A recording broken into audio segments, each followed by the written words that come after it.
Assalamualaikum warahmatullahi wabarakatuh. Alhamdulillah bertemu balik kita sana di channel Lembo.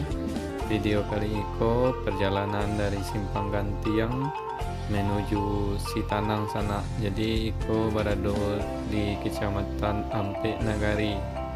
Jadi bagi sana yang baru bergabung di channel Lembo, jangan lupa tekan tombol subscribe, like, komen, dan share agar Dusana tidak ketinggalan video-video terbaru dari Ambo sana.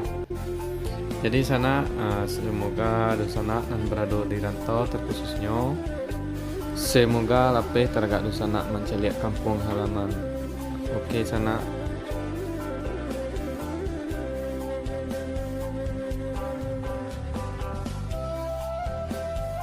Terima kasih Ambo ucapkan kepada subscriber Ambo yang selalu support dan mendoakan channel Ambo semoga terus berkembang, dan semoga Dusana yang selalu support semoga Allah mudahkan rezekinya dan diberikan kesehatan oleh Allah, amin Allahumma amin.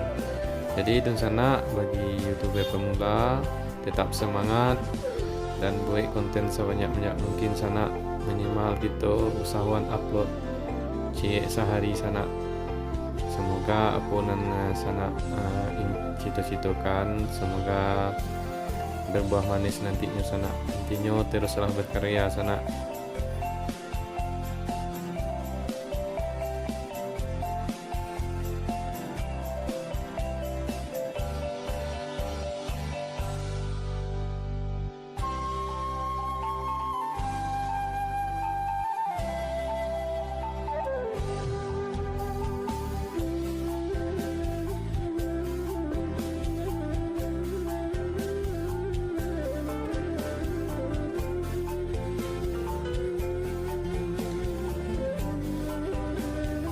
Sepanjang perjalanan kita disuguhkan dengan pemandangan alam sana.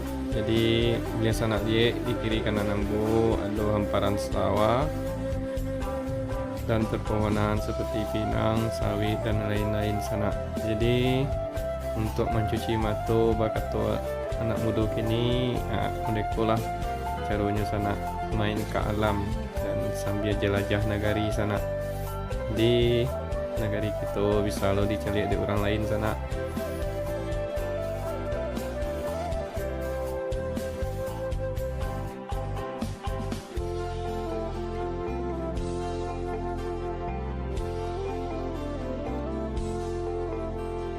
Bagi Dunsana yang lah request untuk list berikutnya seperti Simpang Pudong Proyek dan di Lubuk Basuang tepatnya di Rakit Malabua. Jadi insyaallah Ambo akan kunjung berikutnya sana. Semoga Allah mudahkan kesempatan Ambo untuk membuat konten di situ sana.